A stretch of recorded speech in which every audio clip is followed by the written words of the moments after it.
Good morning মোৰ নতুন এটা ভিডিঅ'লৈ আপোনালোক সকলোকে পুনৰ এবাৰ স্বাগতম জনালোঁ আৰু আজি হৈছে বৃহস্পতিবাৰ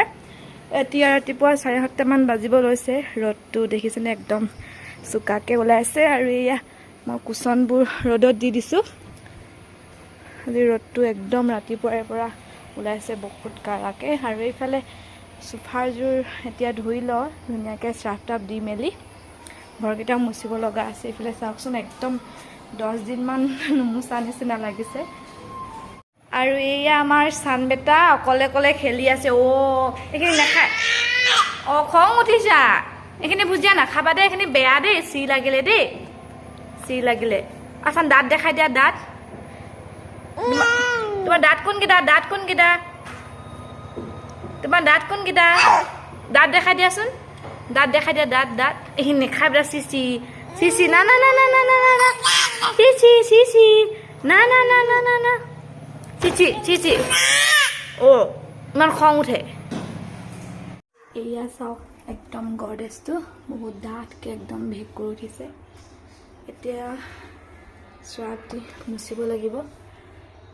এইফালে চাওক ভিতৰটো একদম ওপৰখিনি কালি মুচিলোঁ চাফ শেষ হৈ থাকিলে যে এতিয়া মুচি লওঁ হেল্ল' এভৰিৱান এতিয়া 9:30 মান বাজিলে টিভি ৰুমলৈ আহিলোঁ শ্ব'কেছটো মচি লওঁ বহুত বেছি ভেঁকুৰ উঠিছে আৰু শ্ব'কেছটো প্ৰথমতে মই চাৰ্ফ দি মচি ল'লোঁ তাৰপাছতে আকৌ চাফা পানীৰে ভালকৈ মচিলোঁ আকৌ মই শুকান কাপোৰ এখনে মচি দিছোঁ কাইলৈহে গম পাম আকৌ ভেঁকুৰ উঠে নে নুঠে আগতে মই 3-4 দিনমান মুচিলোঁ কিন্তু পানীৰে মুচিছিলোঁ বাৰু এতিয়া মই পাকঘৰলৈ আহিলোঁ চান বহুত বেছি আমনি কৰিলে মানে টোপনি ধৰিছিলে তাৰ চানক শুৱাই দিলোঁ এয়া মায়ে ৰুটি বনাই থৈছিলে এইফালে গাখীৰ এতিয়া খাই লওঁ তাৰপাছতে আপোনালোকক দেখুৱাই থাকিম কি কৰোঁ বানপানীত আমাৰ বহুত ধান লোকচান হ'ল অকল 4 বস্তামানহে উলিয়াবলৈ পালে আৰু বাকী ধান চব তিতিলে তথাপিও মায়ে তিতা ধান 1 বস্তামান ৰ'দত দি মেলি শুকাইছিলে খাব পৰা যায় কিজানিবা কিন্তু এয়া চাওকচোন বানাৰ পাছত গোটেই মানে এতিয়া মই পাছফালে আহিলোঁ এয়া মায়ে হালধি ৰ'দত দি থৈছে আৰু এইফালে ডাইনিঙৰ চকীকেইখন কালি ধুইছিলোঁ কালি মানে নুশুকালে আৰু পুখুৰীটোত মাছ আছেনে নাই চাবলৈ মই এয়া মুড়ি লৈ আহিছোঁ একদম মাছ 1.5 কেজি মানৰ হৈছিলেগৈ কিন্তু বানপানী আহি মানে চব শেষ কৰি দিলে এতিয়া মই মুড়িখিনি দি চাওঁ মাছ আছেনে নাই তেতিয়া গম পাম 20 মিনিটমান হৈ গ'ল মুড়িখিনি দিয়া কিন্তু এজনীও মাছ নাই চব ওলাই গ'ল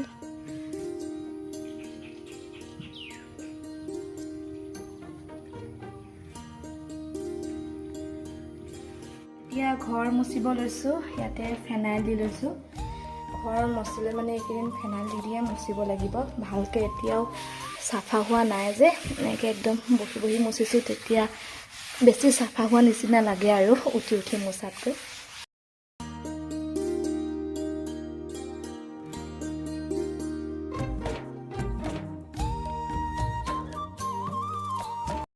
The next day. Good morning আজি হৈছে নেক্সট ডে কালি ভিডিঅ' কৰা নহ'ল আৰু এতিয়া এয়া কাপোৰ জাপিবলৈ লৈছোঁ কালি ইফালে মচিছিলোঁ যে শ্ব'কেছটো এয়া খালী হৈ আছে কাপোৰবোৰ জাপি লওঁ এতিয়াও আকৌ ভেঁকুৰ উঠিছে অলপ এয়া দেখিছেনে এইখিনি আকৌ মচিব লাগিব চাৰ্ফ আছান তুমি কঁঠাল খাবা তোমাৰ দাঁত দেখাই দিয়াচোন দাঁত দেখাই দিয়া এইফালে দাঁত দেখুৱাই দিয়া এইটো খাবা মাহীক দাঁত দেখাই দিয়াচোন মাহী খাবা দেই তুমি দাঁতকেইটা দেখাই দিয়াচোন আমি এতিয়া বতৰৰ ফল কঁঠাল খাবলৈ লৈছোঁ কঁঠাল কোনে খাই ভাল পায় কমেণ্টত জনাবচোন মোৰ কিন্তু ইমান ভাল নালাগে তথাপিও এই কঁঠালটো মানে একদম সৰু ফুট আছিলে খাই দিলোঁ আৰু বৌহঁতো আহিলে বৌ অতুললৈ আহিলে কিন্তু ভিডিঅ' কৰা নহ'ল আৰু আমাৰ চানকেইটাও খাইছে দেই চান কি কৰিছা তোমাৰ দাঁত কোনকেইটা এতিয়া দেখালে দেই গুড বয় চকীখনত নিজে উঠিছে নিজে নামিছে কচুগুটি হয় নাই তুমি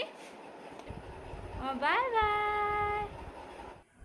এইফালে আমাৰ চান বেটা ইমান দুষ্ট হৈছে নহয় এয়া চাওকচোন চকীখনত নিজে উঠে নিজে নামিব বিচাৰে কেনেবাকৈ যদি পৰি লয় কি হ'ব বাৰু আৰু 2 জুলাইত আমাৰ ঘুমতাল গাঁৱত বানপানী হৈছিলে। তাৰ আগতে মাইনুখুৰীহঁতৰ ঘৰত চিঙৰা বনাইছিলোঁ, মিনি চিঙৰা, আৰু ভিডিঅ'টো তেনেকৈ দিম থাকি গৈছিলে, এডিট কৰিবলৈ সময় পোৱা নাছিলোঁ। আকৌ বানপানী আহিলে, ঘৰৰ কাম কাজত লাগি থাকোঁতে ভিডিঅ'টো দিয়া হোৱা নাছিলে। চ' ভাবিলোঁ এই ভিডিঅ'টোৰ লগতে এড কৰি দিওঁ, আপোনালোকে চাবচোন কেনেকুৱা পালে জনাব। নমস্কাৰ, আজি আপোনালোকৰ মাজলৈ এটা খুব ধুনীয়া নতুন ৰেচিপি লৈ আহিছোঁ। ৰেচিপিটোৰ নাম হৈছে মিনি চিঙৰা, আৰু প্ৰথমবাৰ বনাবলৈ লৈছোঁ, কেনেকুৱা হয় নাজানো।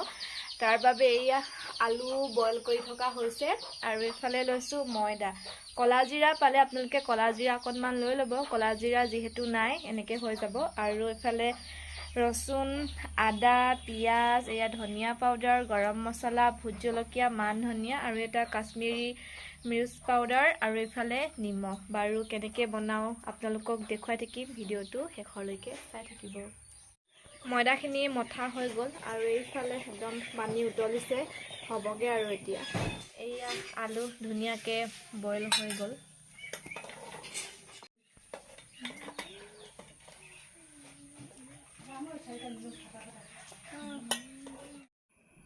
এয়া মাইনুখুৰীয়ে পিঁয়াজ কাটি আছে, পিঁয়াজ 2টা লৈ লৈছোঁ, আৰু মান ধনিয়াখিনিও কাটি ল'লে, আৰু ভোট জলকীয়া 1টা লৈছোঁ,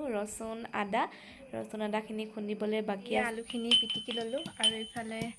পিঁয়াজ, মান ধনিয়া, জলকীয়া এইখিনি ধুনীয়াকৈ মাইনুখুৰীয়ে কাটিলে, আৰু এতিয়া ৰচুন আদা খুন্দি আছে, আৰু এইফালে তেল দিয়া হৈ গ'ল কেৰাহীত।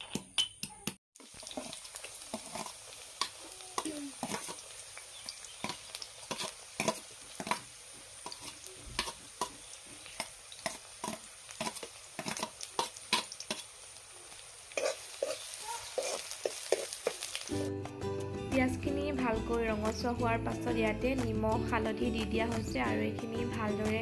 লৰাই ল'ব লাগিব। তাৰ পাছতে খুন্দি থোৱা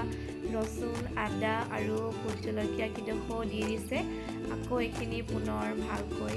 লৰাই ল'ব লাগিব। আৰু ইয়াতে ধনিয়া পাউডাৰ আকৌ দি দিলে, আৰু ৰেড চিলি দিবলৈ থাকি গৈছিলে, এতিয়া আকৌ ৰেড চিলি দি দিলে।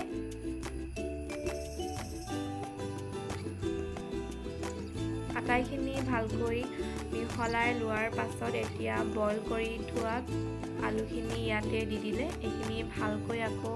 মিহলাই ল'ব লাগিব। বাৰু আপোনালোকে চাই যাওকচোন, চাই গ'লে ভালকৈ বুজিবলৈ পাৰিব। আলুখিনি ভালকৈ সিজাৰ পাছত এতিয়া কাটি থোৱা মান ধনিয়াখিনি দি দিছে। আমাৰ মছলাখিনি ৰেডি হৈ গ'ল। এয়া মাইনুখুৰীয়ে আটা বেলি আছে, মই বেলিছিলোঁ কিন্তু মোৰ ইমান ভাল নহ'ল, তেৰা বেকা হ'ল, সেইটো কাৰণে আকৌ মাইনুখুৰীকে বেলিবলৈ ক'লোঁ। এনেকৈ কাটি ল'ব লাগিব মাজত প্ৰথমতে, তাৰ পাছতে আকৌ এনেকৈ কাটি ল'ব লাগিব। আপোনালোকক প্ৰথমৰ পৰা দেখুৱালোঁ চিঙৰা বনাবলৈ কি কি লাগে আৰু কেনেকৈ বনাইছোঁ, কিন্তু এটা বস্তুহে থাকি গ'ল, মানে মাজত কেনেকৈ আলুখিনি ভৰালোঁ, মানে কেনেকৈ চেপ দিলোঁ, সেইটো বস্তুহে মানে থাকি গ'ল। আৰু বাৰু যি কি নহওক, আকৌ যদি বেলেগ এদিন বনাওঁ তেতিয়াহ'লে আপোনালোকক নিশ্চয় দেখুৱাম। আপোনালোকে ইউটিউবত চালেও, যদি কেতিয়াবা বনাম বুলি ভাবিছে ইউটিউবত চাই হ'লেও বনাবলৈ পাৰিব। আৰু এইয়া দেখিছেনে, আমাৰ চিঙৰা ৰেডি হৈ গ'ল, কেনেকুৱা পালে জনাব। এতিয়া আমি চাহৰ লগত জুতি লওঁ।